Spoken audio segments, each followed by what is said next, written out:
അത് വിജയിപ്പിച്ചു തന്നു. എന്നാൽ നമുക്കൊരു വിജയം കിട്ടിയാൽ അതിന്റെ പേരിൽ കിബിർ നടിക്കാനോ ആഹ്ലാദിക്കാനോ പാടില്ല.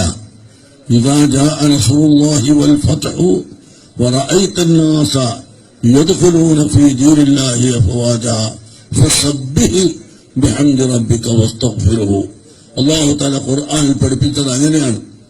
നിങ്ങൾക്ക് വല്ല ഫത്ഹും ഉണ്ടായാൽ നിങ്ങളുടെ ദീനിലേക്കും നിങ്ങളുടെ പ്രവർത്തനത്തിലേക്കും ആളുകൾ കൂട്ടം കൂട്ടമായി കടന്നു വരുന്നത് കണ്ടാൽ നിങ്ങൾ അള്ളാഹുവിന് തസ്ബീഹ് ചെല്ലണം, അള്ളാഹുവിനെ സ്തുതിക്കണം, അള്ളാഹുവിനോട് പൊറുക്കലിനെ തേടണം. എന്നല്ലാതെ യാതൊരു കിബറും ഒരണുമണി പോലും നമ്മുടെ പ്രവർത്തകന്മാരുടെയോ ആരുടെയെങ്കിലും ഹൃദയത്തിലുണ്ടാകാൻ പാടില്ല. ഇപ്പൊ വാട്സപ്പുകളിലൂടെയും ഫേസ്ബുക്കുകളിലൂടെയൊക്കെ എഴുത്തിന്റെ യുദ്ധം നടക്കുകയാണ്. അതിനും അനാവശ്യമായി ആരും എഴുതരുത് എന്ന് ഞാൻ ഇവിടെ ഉള്ളവരോടെങ്കിലും ഓർമ്മപ്പെടുത്തുകയാണ്. അങ്ങനെ നമുക്ക് ചെയ്യാനുള്ളത് അള്ളാഹുവിനെ സ്തുതിക്കലാണ്. അള്ളാഹുവിനെ സ്തുതിച്ചുകൊണ്ട് നമ്മൾ മുന്നോട്ട് നീങ്ങുക.